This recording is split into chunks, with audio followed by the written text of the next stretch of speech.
Bienvenue sur le podcast des Montessori 7, Montessori à la maison. Je suis Anne-Laure Schneider, formatrice Montessori et maman de 5 enfants instruits en famille. Ma mission, c'est d'aider les parents, les assistantes maternelles, bref, tous ceux que dans notre communauté nous appelons des souricettes, à mettre en pratique la philosophie Montessori chez eux, avec leurs enfants ou les enfants qu'ils gardent. Dans ce podcast, nous parlerons donc de pédagogie Montessori, mais aussi de discipline positive, d'instruction en famille, ce que l'on appelle aussi l'école à la maison, de co-schooling et de bien d'autres choses encore. On entend de plus en plus parler des bienfaits de la visualisation.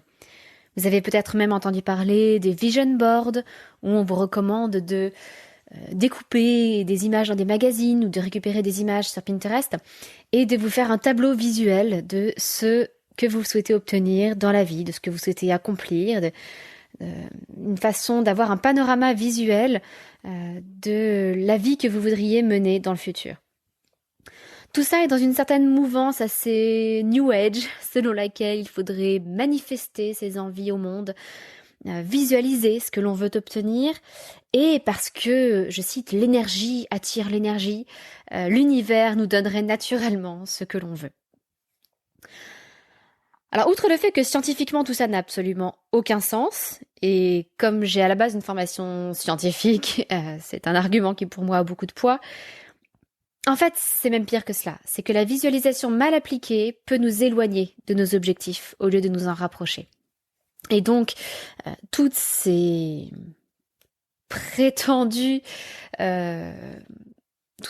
bénéfices de la visualisation peuvent en fait nous conduire à commettre de graves erreurs et nous éloigner de nos objectifs. Avant de vous expliquer ce que dit précisément la science et comment on peut réellement utiliser la visualisation de façon effective et efficace, je voudrais juste faire une petite parenthèse pour remercier Camille JFT qui a laissé ce message sur Apple Podcast. Elle a laissé 5 étoiles, un avis avec 5 étoiles, et ce petit message: merci pour ce super podcast à écouter quand on a un peu le temps. Plein de ressources pour améliorer notre rôle de parent. Eh bien, merci beaucoup Camille d'avoir pris le temps de laisser ce petit mot. Non seulement ça me fait beaucoup de bien de lire ce genre de réflexion, mais en plus tu contribues à ta façon à faire connaître ce podcast et à partager des informations utiles avec d'autres parents qui réussiront du coup à trouver ce podcast parmi la gigantesque bibliothèque de podcasts qui existent sur les différentes applications. Donc si vous avez 2 minutes pour vous aussi laisser un message, laisser un commentaire sur Apple Podcast, mettre votre avis sur le podcast, ça a une importance énorme. Et j'aimerais que la plupart des plateformes le fassent. Malheureusement, il n'y a à ma connaissance qu'Apple Podcast qui permettent à l'heure actuelle de laisser un avis et un commentaire sur les différents podcasts. Mais revenons-en à la visualisation, car c'est pour cela que vous êtes ici. Que dit donc la science sur la visualisation ? Eh bien, ce n'est pas un sujet de recherche récent. En fait, il existe une étude déjà de 1962 qui étudiait la pratique par 144 lycéens d'un geste spécifique du basketball. Je n'ai aucune idée de ce dont il s'agit. C'est une espèce de lancer avec une seule main. On appelle ça le foul, quelque chose, je ne sais plus. Enfin, c'est un geste spécifique propre au basketball, un geste technique que ces 144 lycéens s'efforçaient de maîtriser. Bon, peu importe le contenu en termes de basketball, la conclusion, c'est que le fait de visualiser, le fait de faire ces lancers, se révélait presque aussi efficace que la pratique physique. La pratique mentale était donc presque aussi efficace que la pratique physique. Je m'explique. On avait réparti les participants en différents groupes, et dans un groupe, on demandait aux participants de simplement s'imaginer en train d'effectuer ces lancers. Dans un autre groupe, les lycéens s'entraînaient physiquement sur un terrain à effectuer ces lancers. Et puis il y avait évidemment un groupe contrôle à qui on a demandé de ne rien faire. Bon, évidemment, le groupe contrôle n'a pas fait de progrès, rien d'étonnant à cela, mais ce qui était très étonnant, c'était que le groupe qui n'avait pratiqué que mentalement avait progressé de 23% dans ses succès lors de ses lancers, alors que le groupe qui avait pratiqué physiquement et concrètement avait progressé de 24%. Donc, un petit pourcent de plus. Les résultats ont été tellement surprenants pour les chercheurs, pour les sportifs, pour les coachs sportifs, qu'on a commencé à parler de la visualisation dans le milieu du sport. Et il y a eu de nombreuses études qui ont été réalisées sur la question, et dans toutes sortes de sports différents. Et c'est une pratique qui s'est répandue, essentiellement grâce aux différents coachs sportifs, qui ont fait connaître les effets de la pratique de la visualisation à tous les sportifs qu'ils entraînaient.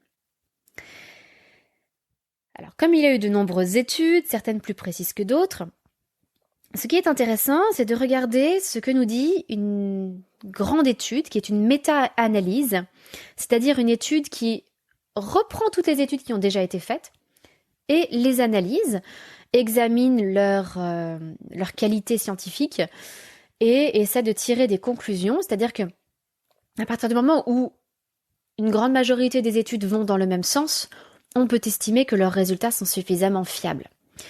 Lorsqu'il n'y a qu'une étude qui va dans un certain sens et que les autres ont tendance à la réfuter, eh bien la première étude n'a probablement pas une grande valeur.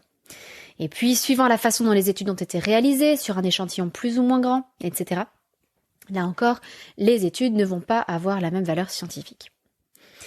Alors cette méta-analyse qui a été réalisée en 1994 conclut un certain nombre de choses.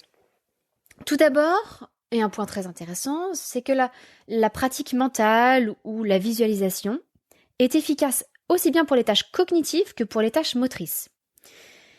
Certains pensaient que la visualisation n'était adaptée qu'aux tâches cognitives. Eh bien non, elle est adaptée aux deux types de tâches, même si évidemment, la visualisation va être plus efficace pour les tâches cognitives que pour les tâches motrices. C'est assez logique car en fait, une tâche cognitive, par définition, se pratique mentalement, alors qu'une tâche motrice se pratique mentalement et ou physiquement.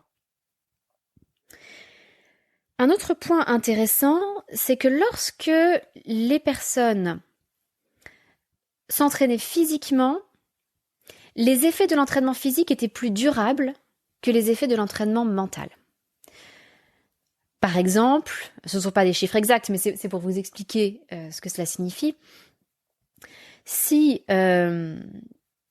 quelqu'un arrivait à un même niveau de maîtrise d'une compétence par la pratique physique que quelqu'un d'autre par la pratique mentale, bien la première personne qui a pratiqué physiquement pourra maintenir ce niveau de compétence, par exemple, pendant 2 mois, sans se réentraîner, alors que la personne qui n'a pratiqué que mentalement ne conservera peut-être cette compétence au même niveau que pendant 2 semaines.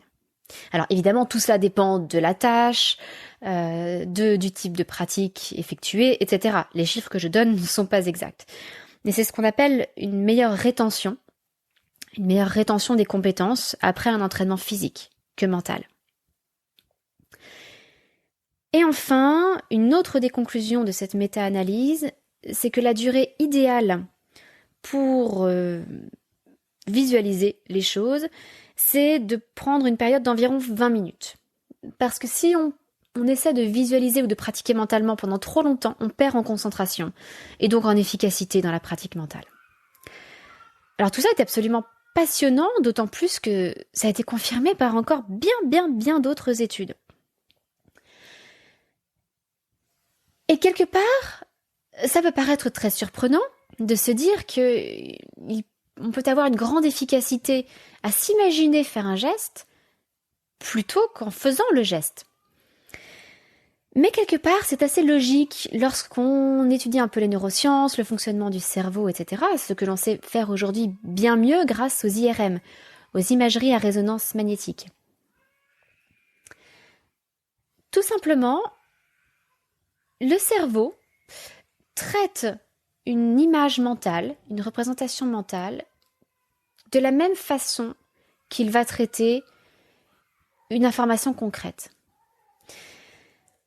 Si vous imaginez un cheval, les mêmes zones, plus ou moins, vont s'allumer dans le cerveau que si vous voyez réellement un cheval dans la réalité. Si vous imaginez fermer votre poing, le cerveau va activer à peu près les mêmes zones que si vous fermez réellement votre poing. Et d'ailleurs, si l'on observe les muscles en détail, si vous imaginez seulement serrer votre poing, eh bien on peut détecter une certaine tension ou une crispation des muscles du poing qui permettent de le fermer. Alors évidemment, pas une tension au point que le poing se ferme, mais suffisamment de tension ou de crispation pour dire qu'il se passe quelque chose. Donc il y a un signal qui est envoyé par le cerveau à ces petits muscles, comme pour les mettre en éveil, les activer, même s'ils ne vont pas jusqu'au bout du geste. Donc c'est de là que vient l'efficacité de la pratique mentale ou de la visualisation, peu importe comment on l'appelle. Je vais encore vous parler de quelques autres études qui apportent des nuances, des précisions à tout ça. L'une des études qui a été faite montre que si l'on croit à l'effet de la visualisation, l'effet en est encore bien supérieur.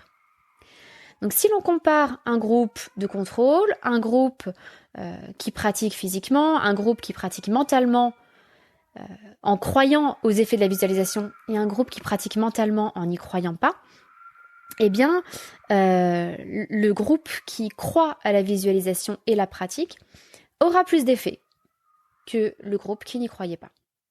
Alors c'est assez naturel, c'est probablement, même si ça n'est que mon interprétation, parce qu'on s'investit davantage dans la qualité de la représentation mentale lorsqu'on est convaincu que ça va nous apporter quelque chose, que ça va nous permettre de développer des compétences. Dans une autre étude, enfin, on a cherché à savoir ce qu'il était important de visualiser. Et c'est là où je vous mets en garde contre cette vision New Age de la manifestation, lorsqu'on vous dit qu'il suffit de visualiser les choses pour les obtenir, etc. C'est une étude dans laquelle on a divisé des étudiants en 3 groupes. Le premier groupe devait se visualiser en train de travailler, de s'entraîner, de répondre à des questions, etc. pour se préparer à un examen. Le deuxième groupe devait se visualiser en train de recevoir une bonne note à cet examen. Et enfin, le troisième groupe était le groupe de contrôle à qui on n'a pas demandé des visualisations du tout. Donc, comme vous pouvez l'imaginer, le groupe qui se visualisait en train de travailler, de s'entraîner, a obtenu de meilleurs résultats que le groupe de contrôle. Ça, c'est le pouvoir de la pratique mentale. Mais le plus intéressant, c'est que le groupe qui visualisait le résultat, donc la bonne note, et pas le processus, a non seulement eu de moins bonnes notes que le groupe qui visualisait le processus, donc l'entraînement, le travail, mais ce groupe a même obtenu de moins bonnes notes que le groupe de contrôle. C'est-à-dire qu'en ne visualisant que l'objectif, ces étudiants, en quelque sorte, ont perdu en motivation, en énergie, en capacité de travail.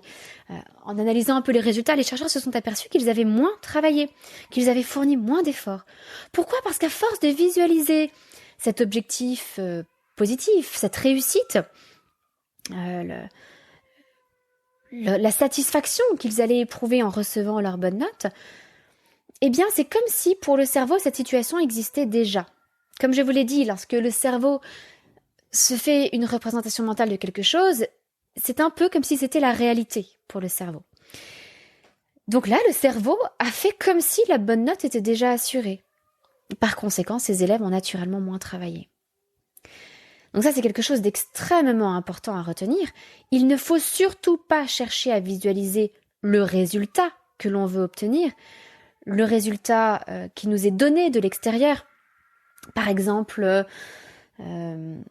la belle vie que l'on va avoir avec ce nouveau travail ou la satisfaction, la fierté que l'on peut ressentir à monter sur le podium pour recevoir une médaille d'or. Ça n'est surtout pas ça qu'il faut visualiser, pas du tout. Mais au contraire, tout ce qui va nous permettre de parvenir à cet objectif.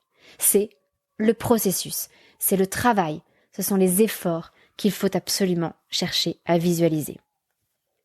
Donc vous voyez à quel point certaines réflexions un peu, vous savez, dans le milieu du développement personnel, etc., peuvent être totalement contre-productives et nuire en fait aux gens. Donc vraiment, il faut se méfier et lorsque la science nous apporte des réponses suffisamment claires et éprouvées, et comme je vous l'ai dit, ça fait maintenant 60 ans que ce sujet est étudié et que l'on a beaucoup d'études sur le thème, eh bien, il faut aller s'en inspirer pour améliorer notre pratique.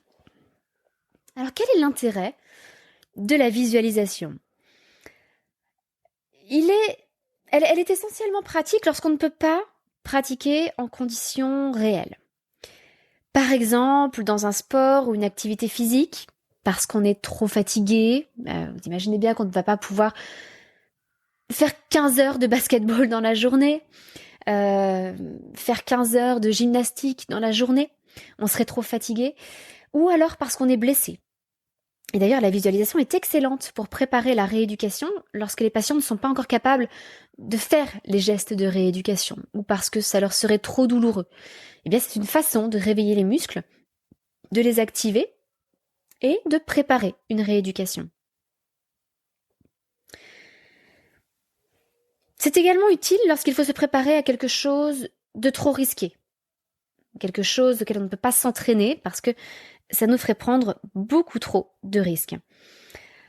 C'est le cas par exemple pour les policiers ou les pilotes d'avion, qui d'ailleurs apprennent sur des simulateurs. Ils ne vont évidemment pas apprendre à piloter un avion dans toutes les conditions, en conditions réelles. Ce serait extrêmement dangereux. C'est également le cas pour des militaires. On peut aussi utiliser la visualisation quand on se prépare à quelque chose qui n'arrivera qu'une seule fois. Par exemple, lorsqu'on prépare un concours, ou un examen, ou un entretien d'embauche.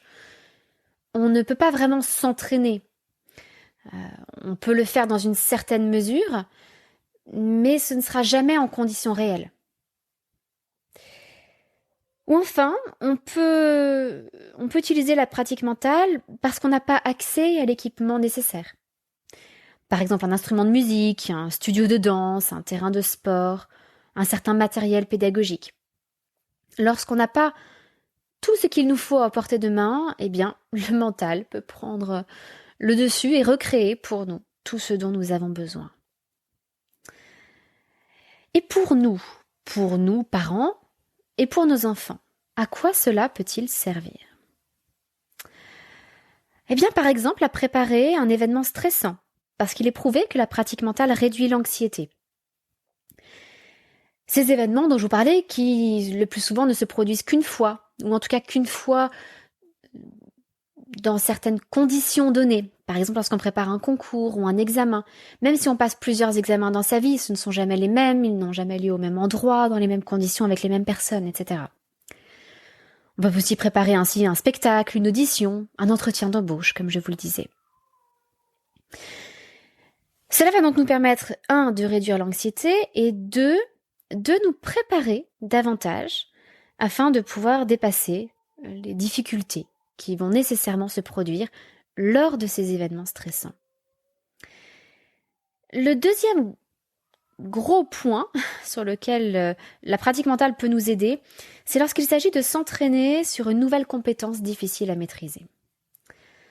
Par exemple, un enfant qui apprend à écrire, mais dont la main fatigue à force d'écrire, eh bien, on peut lui proposer un exercice d'imagination, un exercice de visualisation, où il va s'imaginer faire le bon geste, et c'est important que ce soit vraiment le bon geste dans tous les détails, la bonne position de la main, du poignet, du bras, et où il va s'imaginer en train de tracer des lettres, de tracer des mots.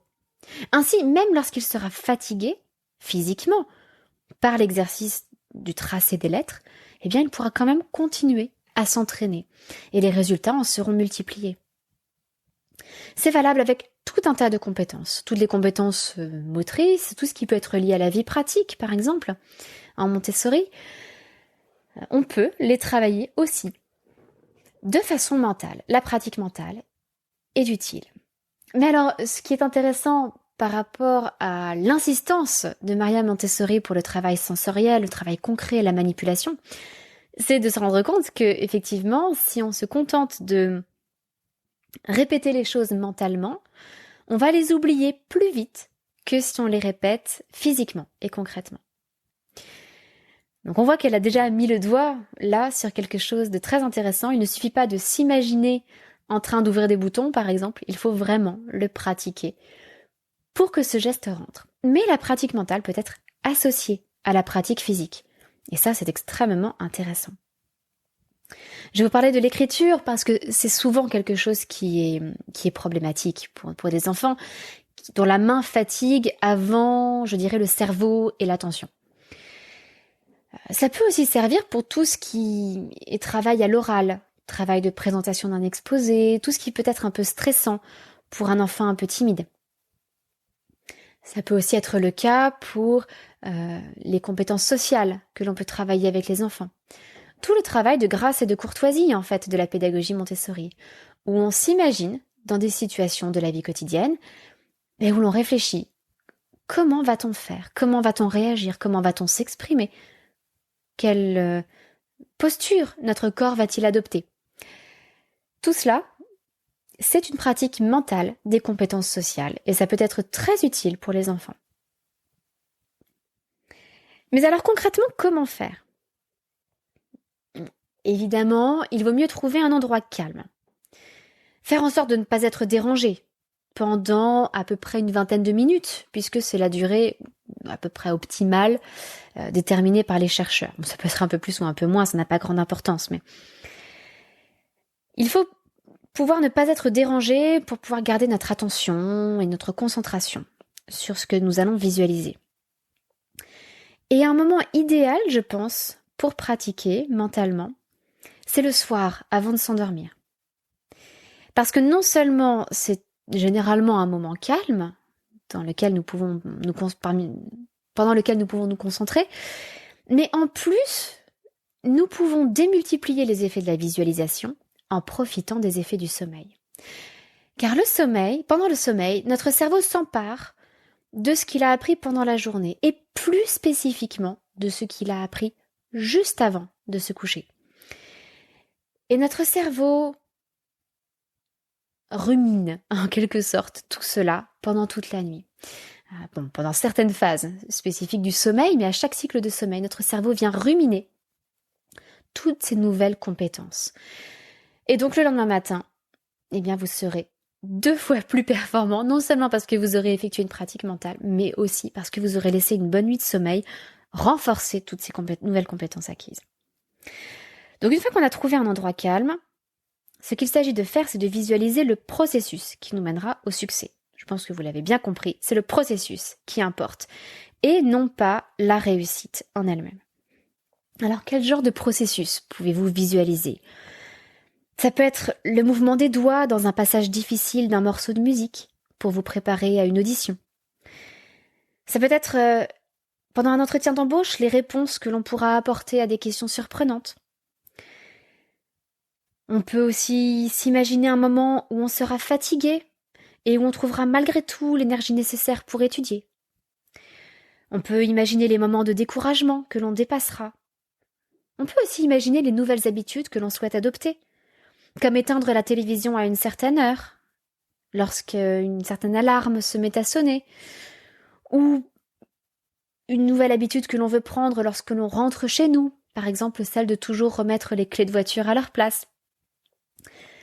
Ou encore de manger un fruit plutôt qu'un gâteau, lorsque on commence à avoir faim au milieu de l'après-midi. On peut visualiser toutes ces habitudes, ce qui est déjà une façon de les intégrer davantage à notre cerveau. Dans cette visualisation, ce qui va être important aussi, c'est d'utiliser tous nos sens. On parle de visualisation, on parle d'image mentale, parce que pour la grande majorité des gens, le sens dominant au niveau du cerveau est celui de la vue. Ou en tout cas peut-être pas pour la grande majorité, mais pour une bonne partie de la population. Mais lorsqu'on parle d'image mentale, en fait, il faut vraiment prendre en compte tous les sens. Et plus vous adopterez une représentation mentale riche, qui utilise les sons, les odeurs, les goûts, les sensations tactiles et autres, mieux vous apprendrez vos nouvelles compétences, mieux vous vous préparerez pour ce que vous anticipez. Si jamais vous préparez un événement qui n'aura lieu qu'une fois, comme un concours, un examen, un entretien d'embauche, un spectacle, etc., il est donc intéressant d'aller reconnaître les lieux, si on le peut. Petite astuce pour tous les étudiants qui vont passer des concours. Généralement, les concours sont ouverts au public. Les examinateurs sont tenus de laisser la porte ouverte, de permettre à des auditeurs de venir assister à des oraux de concours. Et donc, ça peut être une façon de reconnaître les lieux, d'avoir une idée du type d'enseignant, du type d'examinateur à qui l'on va avoir affaire, du lieu aussi, et donc de prendre ses marques et de pouvoir s'imaginer mentalement dans ces situations-là et mieux se préparer à réagir. C'est ce que j'ai fait lorsque j'étais en prépa pour un certain nombre de mes concours. J'ai assisté à certains oraux de concours, en particulier pour l'école qui m'intéressait le plus, Normal Sup, et ça a été extrêmement utile. Sans compter que, petit aparté, mais lorsqu'on assiste aux oraux de concours, on découvre un peu les particularités de chaque professeur. Ils ont souvent un style d'oral qu'ils privilégient. Certains privilégient des formes d'oraux très structurées avec une question de cours, puis un exercice. Donc ça vous permet de vous préparer. D'autres privilégient des questions très ouvertes, un peu déstabilisantes, qui demandent beaucoup de capacité de modélisation. Donc là aussi, ça vous permet de vous préparer. Donc 1, trouver un endroit calme. 2, visualiser le processus et non pas le résultat. 3, utiliser tous nos sens dans notre représentation mentale. 4, envisager les obstacles que l'on risque de rencontrer et s'imaginer en train de les dépasser. Réfléchir et trouver des solutions pour les dépasser en amont. 5e, il va falloir s'entraîner à la fois de façon mentale et de façon concrète et physique. Comme on l'a vu, la rétention n'est pas la même si on s'entraîne uniquement mentalement. Donc il est important de combiner les deux et de faire tout ce que l'on peut comme préparation concrète et physique en association avec la pratique mentale. Et enfin, rien ne remplacera la régularité. C'est-à-dire que cet entraînement, cette pratique mentale, il va falloir la répéter plusieurs fois, de façon aussi régulière que possible, exactement comme lorsqu'on travaille quelque chose de façon physique. Je reviendrai peut-être un jour dans ce podcast sur les processus de mémorisation, comment on peut faire pour mieux apprendre, mieux retenir des choses, et donc comment on peut aider nos enfants à mieux apprendre et mieux retenir des choses. Mais de toute façon, la base, c'est la régularité. Donc je vous récapitule les différentes étapes pour bien utiliser la visualisation et en tirer profit. 1. Trouver un endroit calme où on ne sera pas dérangé. 2. Visualiser le processus qui nous mènera au succès. 3. Utiliser tous les sens. 4. Envisager les obstacles et déterminer comment on va les dépasser. 5. S'entraîner également de façon concrète. Et 6. Adopter cette pratique de façon régulière. Je voulais d'ailleurs partager avec vous un outil qui peut être un aide-mémoire aussi que l'on peut partager avec les enfants. Il y a un outil anglo-saxon, j'en suis désolée, qui s'appelle le Whoop. Le Whoop, c'est un processus par lequel on peut passer lorsqu'on veut atteindre un certain objectif. Le Whoop, ça s'écrit W-O-O-P. W comme wish, donc le souhait que l'on émet. Qu'est-ce que l'on veut? O, outcome, on va visualiser le résultat.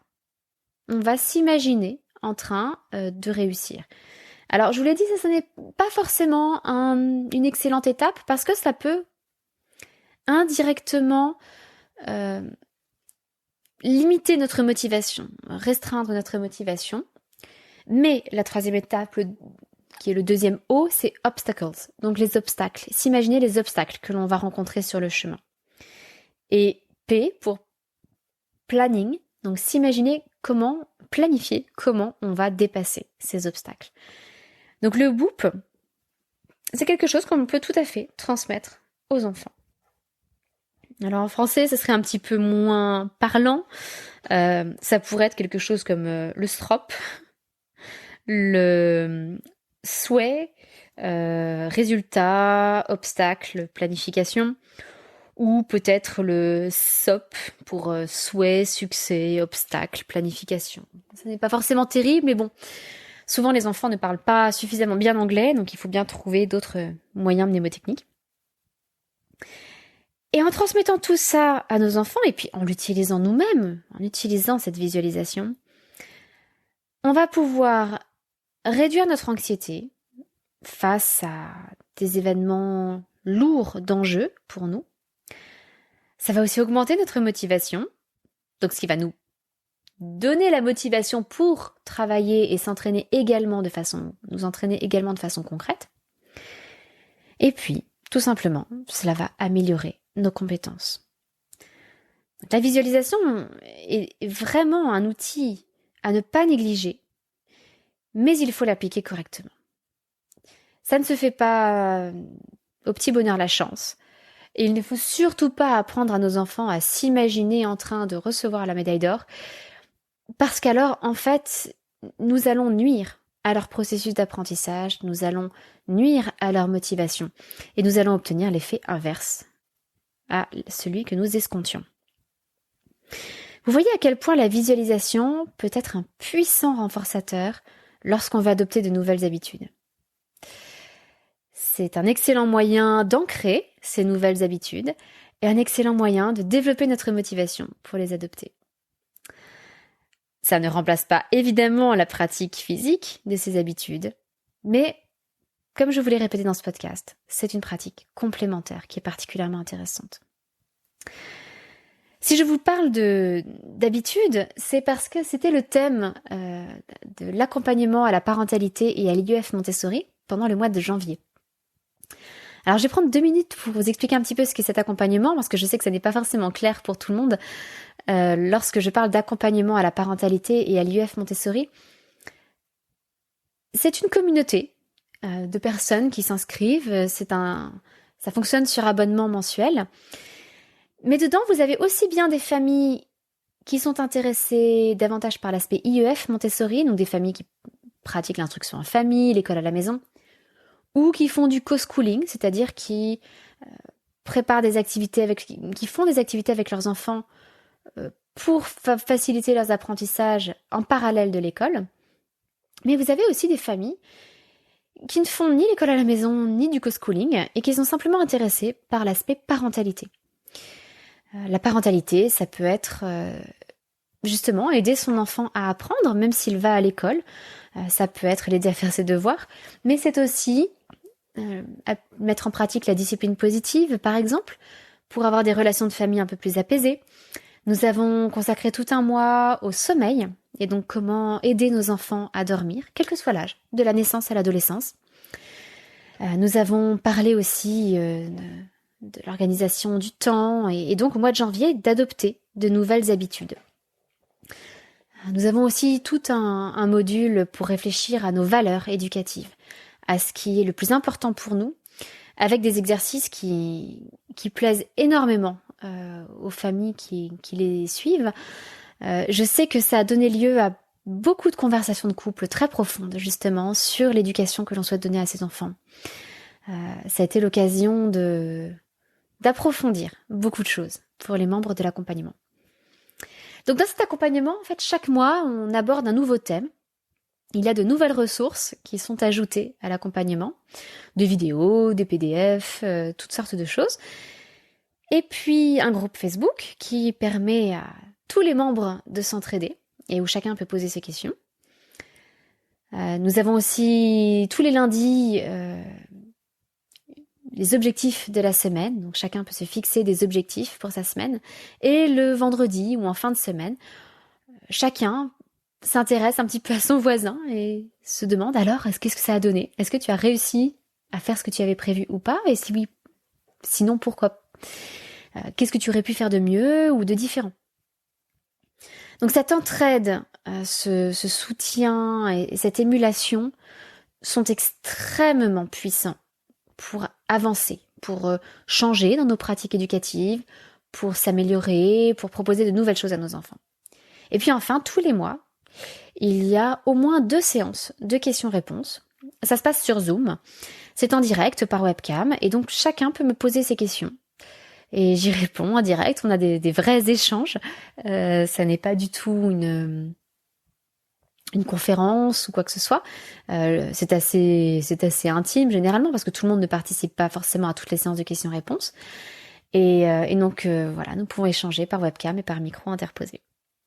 Donc si jamais ça vous intéresse de rejoindre l'accompagnement et d'en savoir plus, par exemple, sur notre thème du mois de janvier, comment adopter de nouvelles habitudes, dans lequel nous sommes allés en profondeur. Je pense que vous l'avez vu avec ce podcast, je n'ai pas pour habitude de rester à la surface des choses. J'aime bien approfondir des sujets, mettre à profit tout ce que la science a à nous apporter. Et bien, si tout ça vous intéresse, vous trouverez le lien vers l'accompagnement dans les notes de ce podcast. J'espère vraiment que vous allez réussir à intégrer la visualisation, la pratique mentale dans votre quotidien, pour vous, pour vos enfants. Et c'est quelque chose que je serais ravie de vous aider à mettre en place à travers l'accompagnement, si vous décidez de nous rejoindre. Dans tous les cas, je vous remercie pour votre écoute toutes les semaines, semaine après semaine. Et je vous donne rendez-vous mardi prochain pour notre prochain épisode. Je vous souhaite une excellente semaine. À très bientôt. Votre petite sourisette, Anne-Laure.